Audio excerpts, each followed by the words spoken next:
Helmets Off, brought to you by WCF Insurance, is now on, and we're going to one of the most iconic places in, well, at least our country, and maybe even parts of the world, and it's in none other than Southwest South Dakota, Mount Rushmore.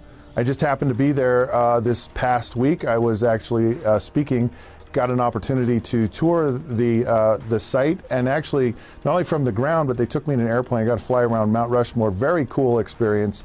I was deeply moved by the opportunity to go there, much more than I actually thought. I thought, well, okay, this will be cool. I'll get to see it. And I just was so impressed with just the sheer putting it together and actually creating this monument, plus the symbolism of these great forefathers of our country and what they've meant to our country as it is today. So a very cool moment. And I got thinking about Mount Rushmore, and I've been doing Helmets Off now for over a year. It's been a tremendous experience, had some amazing guests. And I was thinking back to some of my Mount Rushmore moments that I've had talking to some of my heroes and people I have a tremendous amount of respect for. And one of the first ones was from Ronnie Lott. Ronnie Lott was a great defensive back, Hall of Famer for the 49ers predominantly. And there's this famous story about Ronnie Lott about how he said, they said, cut off my pinky so I can play football. And it kind of played into the legend of how this tough guy Ronnie Lott, and he's willing to just cut off his finger so he can get on the field and play. And in our conversation and talking to him, he said, it had quite the opposite effect to me. At first I was kind of freaked out about it because my pinky was gone. The tip of my finger wasn't there anymore.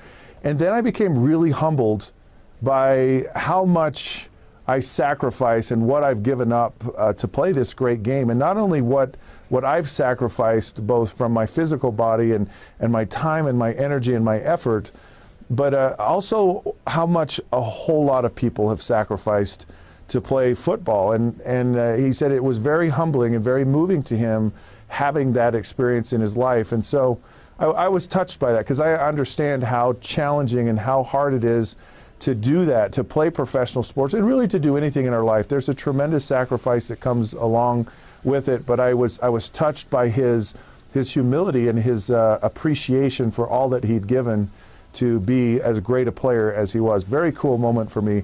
And then there was another one I had with Rocky Bleier.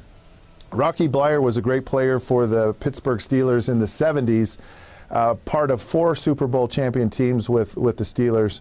Had a really interesting conversation with him. And one of the things that I always wanted to ask him, and it's been a question of mine for years, and I've always wondered how I would handle this situation, because Rocky Bleier was a veteran of the Vietnam War, and he was actually wounded in action in service to our country.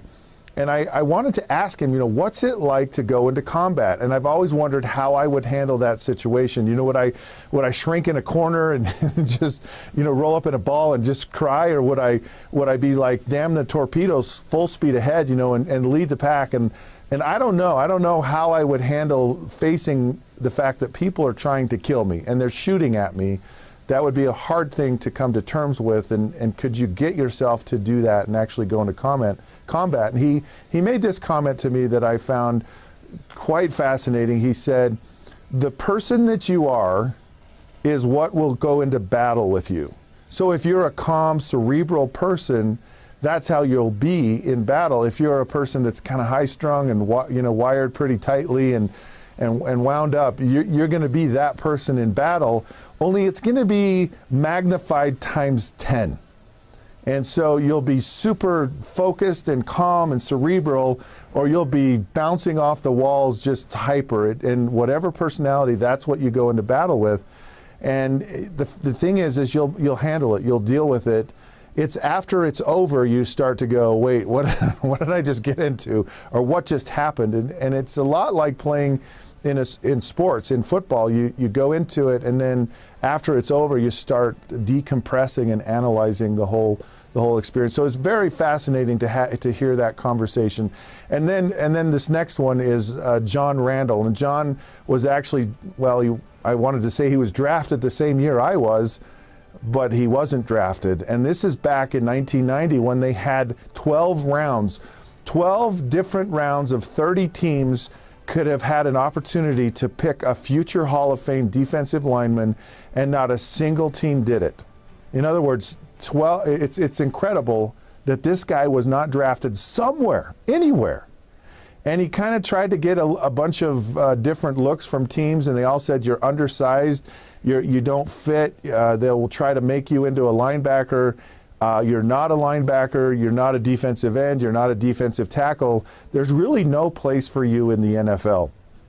And of course, everyone's like, there's a prototype, you know, these 6'3", 290, 300-pound defensive linemen. That's kind of a minimum standard. Well, John Randle didn't fit any of that. He actually weighed 242 pounds. He weighed as much as I did as a quarterback, and he couldn't get a look. And so finally, the Minnesota Vikings said, John, if you can make it to over 250 pounds, we'll sign you, and you'll be on this team. Well, he was working out. It came time for him to actually weigh in.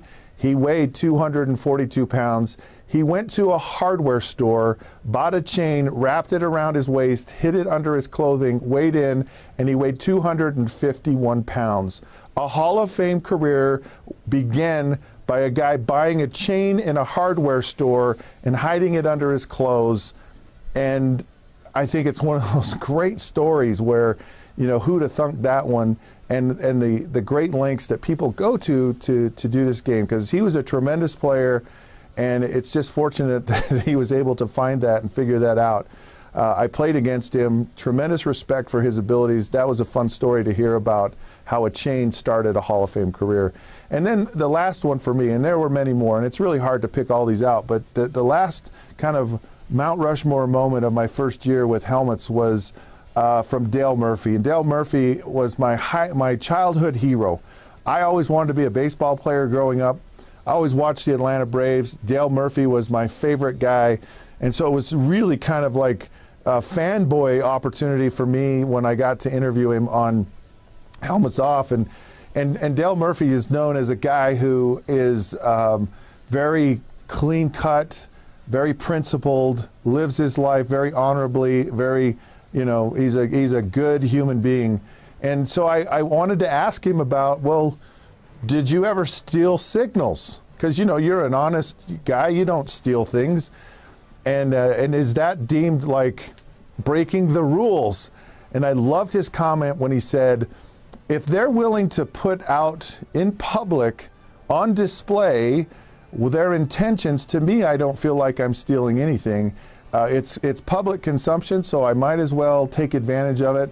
And I absolutely tried to steal as many signs as I possibly could in my career. I loved his answer. I loved all of these interviews and so many more. It's been a priceless opportunity for me to do this, a privilege, quite frankly. And I find some fascinating things, so much more than just this, but they're kind of some of the fun highlights of my first year with Helmets Off and my kind of Mount Rushmore moment. So for right now, Helmets Off is off. You can text helmets to 65537. Go to all those social sites and like us. You know, do the podcast button on those smartphones. Type in helmets. There we are. Until then, we'll catch you soon.